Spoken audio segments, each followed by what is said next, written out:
ನಮಸ್ಕಾರ, ಎಲ್ರಿಗೂ ನನ್ನ ಯೂಟ್ಯೂಬ್ ಚಾನಲ್ಗೆ ಸ್ವಾಗತ. ಇವತ್ತು ನಾನು ಸ್ವೀಟ್ ಪೊಂಗಲ್ನ ಮಾಡ್ತಾಯಿದ್ದೀನಿ. ಸ್ವೀಟ್ ಪೊಂಗಲ್ ಮಾಡೋದಕ್ಕೆ ನಾನಿಲ್ಲಿ 50 ಗ್ರಾಮ್ ಅಷ್ಟು ಹೆಸರು ಬೇಳೆನ ತೊಗೊಂಡಿದ್ದೀನಿ. ಹೆಸರು ಬೇಳೆನ ಇವಾಗ ಕಲರ್ ಚೇಂಜ್ ಆಗೋವರೆಗೂ ಫ್ರೈ ಮಾಡ್ಕೋಬೇಕು. ಸ್ಟವ್ನ ಲೋ ಫ್ಲೇಮಲ್ಲಿ ಇಟ್ಕೊಂಡಿದ್ದೀನಿ ಆ್ಯಂಡ್ ತುಂಬಾ ಬೇಗ ಹೆಸರು ಬೇಳೆ ಫ್ರೈ ಆಗಿಬಿಡುತ್ತೆ. ಇಷ್ಟು ಕಲರ್ ಚೇಂಜ್ ಆದರೆ ಸಾಕು. ಇವಾಗ ಹೆಸರು ಬೇಳೆನ ಬೇರೆ ಒಂದು ಪ್ಲೇಟಿಗೆ ಎತ್ತಿಟ್ಕೊಂಡಿದ್ದೀನಿ. ಇವಾಗ ನಾನು ಅದೇ ಬಾಣಲಿಗೆ 4 ರಿಂದ 5 ಚಮಚದಷ್ಟು ತುಪ್ಪನ ಹಾಕ್ಕೊಂಡಿದ್ದೀನಿ. ತುಪ್ಪ ಕಾದಾದ್ಮೇಲೆ ನಾನು ಇದಕ್ಕೆ ಸ್ವಲ್ಪ ಗೋಡಂಬಿನ ಹಾಕ್ಕೊಳ್ತಾ ಇದ್ದೀನಿ. ಗೋಡಂಬಿನೂ ಅಷ್ಟೇ ಕಲರ್ ಚೇಂಜ್ ಆಗಬೇಕು, ಅಲ್ಲಿವರೆಗೂ ತುಪ್ಪದಲ್ಲಿ ಚೆನ್ನಾಗಿ ಫ್ರೈ ಮಾಡ್ಕೊಳ್ಳಿ. ಎಣ್ಣೆ ಯೂಸ್ ಮಾಡಬೇಡಿ, ತುಪ್ಪನೇ ಯೂಸ್ ಮಾಡಿ. ಪೊಂಗಲ್ ತುಂಬಾ ಚೆನ್ನಾಗಿರುತ್ತೆ. ಗೋಡಂಬಿನೂ ಕೂಡ ನಾನು ಲೋ ಫ್ಲೇಮಲ್ಲಿ ಇಟ್ಟು ಫ್ರೈ ಮಾಡ್ತಿದ್ದೀನಿ. ತುಂಬಾ ಬೇಗ ಕಲರ್ ಚೇಂಜ್ ಆಗಿಬಿಡುತ್ತೆ ಅದರದ್ದು ಕೂಡ. ಇಷ್ಟು ಕಲರ್ ಚೇಂಜ್ ಆದರೆ ಸಾಕು. ಇವಾಗ ನಾನು ಗೋಡಂಬಿನ ಒಂದು ಸಪ್ರೇಟ್ ಪ್ಲೇಟಿಗೆ ಎತ್ತಿಟ್ಕೊಂಡಿದ್ದೀನಿ. ತುಪ್ಪ ಹಾಕಿದ್ನಲ್ಲ, ಅದೇ ತುಪ್ಪಕ್ಕೆ ಇವಾಗ ನಾನು ದ್ರಾಕ್ಷಿನ ಕೂಡ ಹಾಕ್ಕೊಂಡಿದ್ದೀನಿ ಫ್ರೈ ಮಾಡ್ಕೊಳ್ಳೋದಕ್ಕೆ.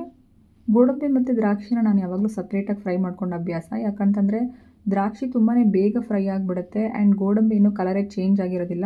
ತುಂಬ ಹೊತ್ತು ವೆಯ್ಟ್ ಮಾಡಿದ್ರೆ ದ್ರಾಕ್ಷಿ ಸೀದೋಗ್ಬಿಡುತ್ತೆ. ಅದಕ್ಕೋಸ್ಕರ ನಾನು ಸಪ್ರೇಟಾಗಿ ಯಾವಾಗಲೂ ಫ್ರೈ ಮಾಡ್ಕೊಳ್ತೀನಿ.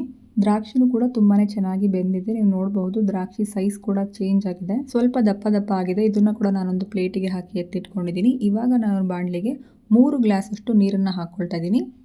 ಯಾವುದಾದ್ರೂ ಸ್ವಲ್ಪ ದೊಡ್ಡ ಗ್ಲಾಸಲ್ಲಿ 3 ಗ್ಲಾಸಿನ ಅಳತೆಗೆ ನೀರನ್ನು ಹಾಕ್ಕೊಳ್ಳಿ. ನೀರು ಚೆನ್ನಾಗಿ ಕಾದು ಕುದಿ ಬರೋಕ್ಕೆ ಸ್ಟಾರ್ಟ್ ಆಗಬೇಕು. ನೀವು ನೋಡ್ತಾ ಇರಬಹುದು ನೀರು ಆಲ್ರೆಡಿ ಕುದಿಯೋದಕ್ಕೆ ಸ್ಟಾರ್ಟ್ ಆಗಿದೆ. ಇವಾಗ ಇದ್ರ ಜೊತೆಗೆ ನಾನು ಅಕ್ಕಿ ಮತ್ತು ಆವಾಗಲೇ ಹುರ್ಕೊಂಡಿದ್ವಲ್ಲ ಬೇಳೆ, ಅದೆರಡನ್ನೂ ಮಿಕ್ಸ್ ಮಾಡಿದ್ದೀನಿ. 10 ನಿಮಿಷ ಅದನ್ನು ನೀರಲ್ಲಿ ನೆನೆಸಿಟ್ಟಿದ್ದೆ. ಅದನ್ನು ನಾನು ಈ ನೀರು ಜೊತೆಗೆ ಸೇರಿಸ್ತಾ ಇದ್ದೀನಿ. ಇವಾಗ ಇದನ್ನು ಸ್ವಲ್ಪ ಹೊತ್ತು ಚೆನ್ನಾಗಿ ಬೇಯೋದಕ್ಕೆ ಅಂತ ಬಿಡ್ತಾ ಇದ್ದೀನಿ.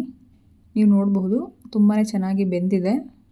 ನಾವು ಪೊಂಗಲ್ ಮಾಡುವಾಗ ಜಾಸ್ತಿ ಬೆಲ್ಲನೇ ಯೂಸ್ ಮಾಡೋದು. ನಾನಿಲ್ಲಿ ಆಲ್ಮೋಸ್ಟ್ 3/4 ಬಟ್ಲಷ್ಟು ಬೆಲ್ಲನ ತೊಗೊಂಡಿದ್ದೀನಿ. ಕುಟ್ಟಿ ಪುಡಿ ಮಾಡ್ಕೊಂಡಿದ್ದೀನಿ. ತುಂಬಾ ನುಣ್ಣಗೆ ಮಾಡಬೇಕು ಅಂತೇನಿಲ್ಲ, ಈ ಥರ ಅರ್ಧಂಬರ್ಧ ಕುಟ್ಟಿದರೆ ಸಾಕು. ಇವಾಗ ಬೆಲ್ಲನ ನಾನು ರೈಸ್ ಜೊತೆಗೆ ಮಿಕ್ಸ್ ಮಾಡ್ತಾ ಇದ್ದೀನಿ. ಸ್ವೀಟ್ ನಿಮಗೆ ಜಾಸ್ತಿ ಇಷ್ಟ ಅಂದರೆ ಇನ್ನೊಂದು ಸ್ವಲ್ಪ ಜಾಸ್ತಿ ಬೆಲ್ಲನ ನೀವು ಹಾಕ್ಕೋಬಹುದು. ಆದರೆ ಯಾವುದೇ ಕಾರಣಕ್ಕೂ ಶುಗರ್ ಯೂಸ್ ಮಾಡಬೇಡಿ, ಬೆಲ್ಲನೇ ತುಂಬ ಚೆನ್ನಾಗಿರುತ್ತೆ. ಟೇಸ್ಟ್ ನಿಜವಾಗ್ಲೂ ಜಾಸ್ತಿ ಚೆನ್ನಾಗಿರೋದು ಬೆಲ್ಲ ಹಾಕಿದ್ರೇ.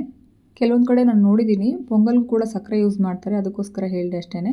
ಇವಾಗ ಪೊಂಗಲ್ ತುಂಬ ಚೆನ್ನಾಗಿ ಬೆಂದಿದೆ. ಇದಕ್ಕೆ ನಾನು ಒಂದು 4 ರಿಂದ 5 ಚಮಚದಷ್ಟು ತುಪ್ಪನ ಹಾಕ್ತಾಯಿದ್ದೀನಿ. ಜೊತೆಗೆ ಒಂದು 1/4 ಸ್ಪೂನಷ್ಟು ನಾನು ಏಲಕ್ಕಿ ಪೌಡರ್ನ ಕೂಡ ಸೇರಿಸ್ತಾ ಇದ್ದೀನಿ. ಹಾಗೆ 1/4 ಬಟ್ಲಷ್ಟು ಕಾಯಿ ತುರಿನ ಕೂಡ ಇದ್ರ ಜೊತೆಗೆ ಸೇರಿಸ್ತಾ ಇದ್ದೀನಿ.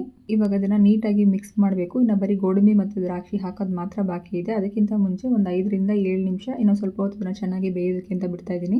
ಡ್ರೈ ಫ್ರೂಟ್ಸಲ್ಲಿ ಗೋಡಂಬಿ ಮತ್ತು ದ್ರಾಕ್ಷಿನ ಬಿಟ್ಟು ಬಾದಾಮಿ ಕೂಡ ಕೆಲವೊಂದಷ್ಟು ಜನ ಸೇರಿಸ್ತಾರೆ. ಅಂದರೆ ಸಣ್ಣ ಸಣ್ಣದಾಗಿ ಕಟ್ ಮಾಡಿ ಅದನ್ನು ಕೂಡ ತುಪ್ಪದಲ್ಲಿ ಫ್ರೈ ಮಾಡಿ ಹಾಕ್ತಾರೆ. ಇಷ್ಟ ಇದ್ದರೆ ಅದನ್ನು ಕೂಡ ಮಾಡಬಹುದು.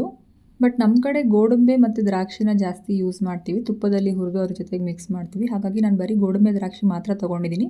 ನಿಮಗೆ ಇಷ್ಟ ಇದ್ದರೆ ಬೇರೆ ಡ್ರೈ ಫ್ರೂಟ್ಸ್ನ ಕೂಡ ನೀವು ಸೇರಿಸಬಹುದು. ಇವಾಗ ನಾನು ಗೋಡಂಬಿ ದ್ರಾಕ್ಷಿ ಮತ್ತು ಆವಾಗಲೇ ನಾವು ಯೂಸ್ ಮಾಡಿದ್ವಲ್ಲ ತುಪ್ಪ, ಇದನ್ನು ಕರಿಯೋದಕ್ಕೆ ಅದಷ್ಟನ್ನು ಕೂಡ ಹಾಕ್ಕೊಂಡು ಮಿಕ್ಸ್ ಮಾಡ್ತಾ ಇದ್ದೀನಿ. ಇಷ್ಟು ಗಟ್ಟಿ ಇದ್ದರೆ ಸಾಕು, ಸ್ಟವ್ ಆಫ್ ಮಾಡಿಬಿಡಿ. ಪೊಂಗಲ್ ತುಂಬಾ ಚೆನ್ನಾಗಿ ರೆಡಿ ಆಗಿದೆ. ತುಂಬಾ ಟೇಸ್ಟಿಯಾಗಿರುತ್ತೆ. ನೀವು ಕೂಡ ಮಾಡಿ ಟ್ರೈ ಮಾಡಿ. ವಿಡಿಯೋ ಇಷ್ಟ ಆಗಿದ್ರೆ ಲೈಕ್, ಶೇರ್ ಮತ್ತು ಸಬ್ಸ್ಕ್ರೈಬ್ ಮಾಡಿ.